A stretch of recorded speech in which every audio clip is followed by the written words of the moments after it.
आज का जो सवाल है वो बहुत सीधा सवाल है, लेकिन बहुत ही महत्वपूर्ण सवाल है।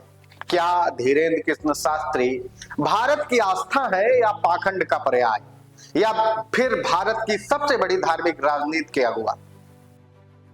या आस्था की कहानी है या अंधविश्वास का खेल, या चमत्कार है या मनोवैज्ञानिक दांवपेच, एक संत की साधना है या हिंदुत्व वाली राजनीति? नमस्कार, दबतकही के डिजिटल प्लेटफॉर्म पर आपका स्वागत है। मैं हूं अनुज आपके साथ। आज भारत में एक ऐसा नाम है जिसने जनमानस को दो हिस्सों में बांट दिया है, और इसी नाम की आज हम चर्चा करेंगे। एक तरफ वे लोग हैं जो इस नाम को ये बताते हैं कि सिर झुकाते हैं और कहते हैं कि इस बाबा पर हनुमान जी की साक्षात कृपा है, बहुत बड़ी कृपा है। दूसरी तरफ वे लोग हैं जो सवाल उठाते हैं और इसे कहते हैं कि यह पाखंड है और ये अंधविश्वास की खिचड़ी है। इन दोनों विचारों के बीच खड़ा एक नाम है। नाम वही है बागेश्वर धाम सरकार, चर्चित नाम है, आप सब जानते हैं, उर्फ धीरेन्द्र कृष्ण शास्त्री।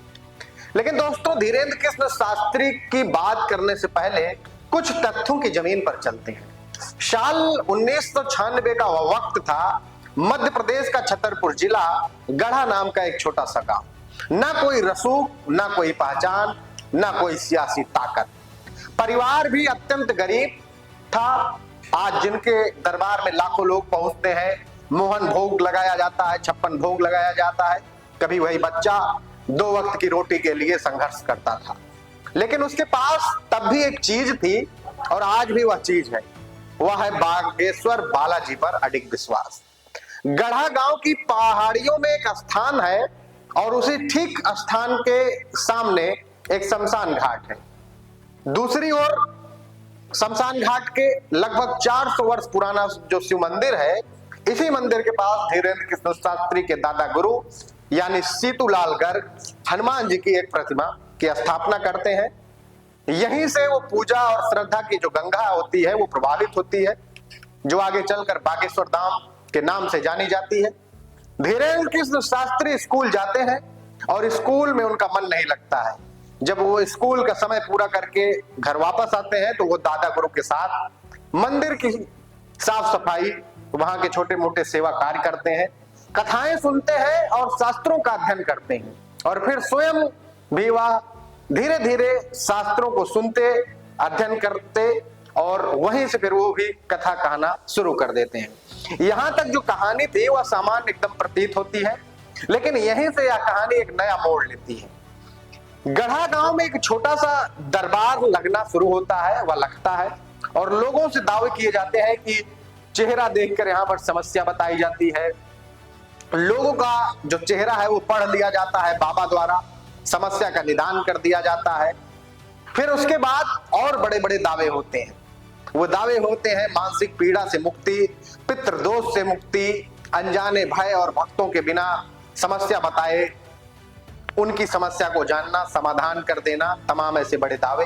और फिर यहीं से जन्म लेता है वह तथाकथित दिव्य दरबार। अब सवाल उठने लगते हैं, आस्थावान पूछते हैं क्या यह ईश्वरी कृपा है?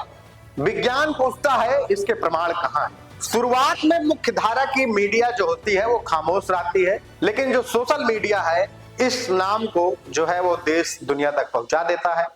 वीडियो वायरल होते हैं, धीरे धीरे उस कथित दिव्य दरबार में जो है भीड़ बढ़ने लगती है, समर्थन भी उनका बढ़ने लगता है, लेकिन साथ में वो बढ़ता है वो है विरोध। धीरेन्द्र कृष्ण शास्त्री को खुले मंच से चुनौती दी जाती है, उनकी कथित शक्तियों की परीक्षा लेने की मांग उठती है, अदालत का दरवाजा भी खटखटाया जाता है, लेकिन हर सवाल पर एक ही जवाब सामने आता है, यह मेरी शक्ति नहीं है, यह मेरे बागेश्वर बालाजी की कृपा है। और यहीं से कहानी में राजनीतिक धुरंधरों की एंट्री होती है।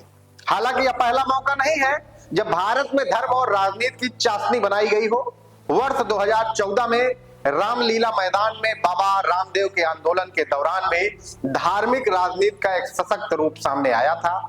भ्रष्टाचार, काले धन और राष्ट्रीय एकता अखंडता जैसे मुद्दों के लिए धर्म की बैसाखियों का जो सहारा होता है वो लिया जाता है, हमेशा लिया गया है।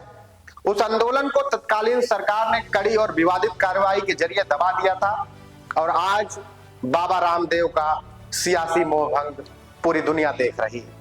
यही इतिहास आज बागेश्वर धाम की बहस को और गहरा बना देता है।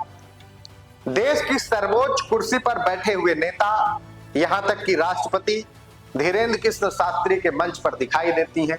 महामहिम से लेकर प्रधानमंत्री नरेंद्र मोदी उनके आयोजनों में शामिल होते हैं।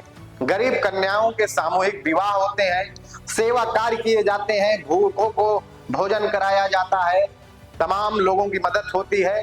यहां तक उसी मंच से हिंदू राष्ट्र की जो है खुलकर मांग रखी जाती है। अब बहस यहीं से और भी व्यापक हो जाती है। क्या धीरेन्द्र कृष्ण शास्त्री सिर्फ एक संत हैं या हिंदुत्व की सबसे प्रभावशाली आवाज?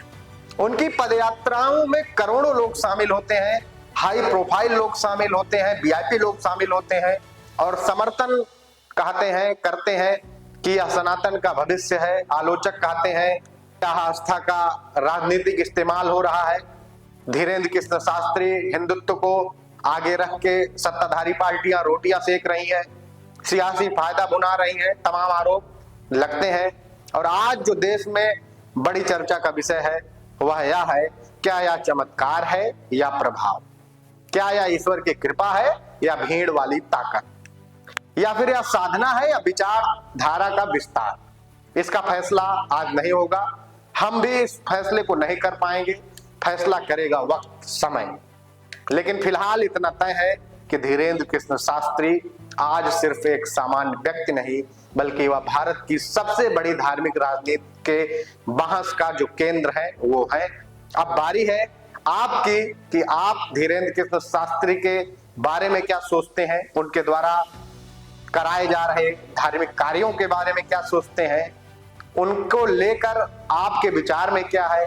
क्या धीरेन्द्र कृष्ण शास्त्री आपके लिए हिंदुत्व की आवाज है, आस्था का विषय है या सवालों का विषय? आप धीरेन्द्र कृष्ण शास्त्री को लेकर क्या कुछ सोचते हैं, कमेंट सेक्शन में जरूर बनाइएगा। और क्या धीरेन्द्र कृष्ण शास्त्री एक दिन उसी तरह जैसे अन्य संतों का, अन्य महात्माओं का नाम सूरज की तरह डूब गया, वो डूब जाएगा, या यह अनवरत जो धीरेन्द्र की ज्योति है वो जलती रहेगी? इसको जरूर बताइएगा। वीडियो अच्छा लगेगा तो शेयर करेगा, दबक कहीं से जुड़िएगा और हमारा हौसला बढ़ाइएगा। धन्यवाद।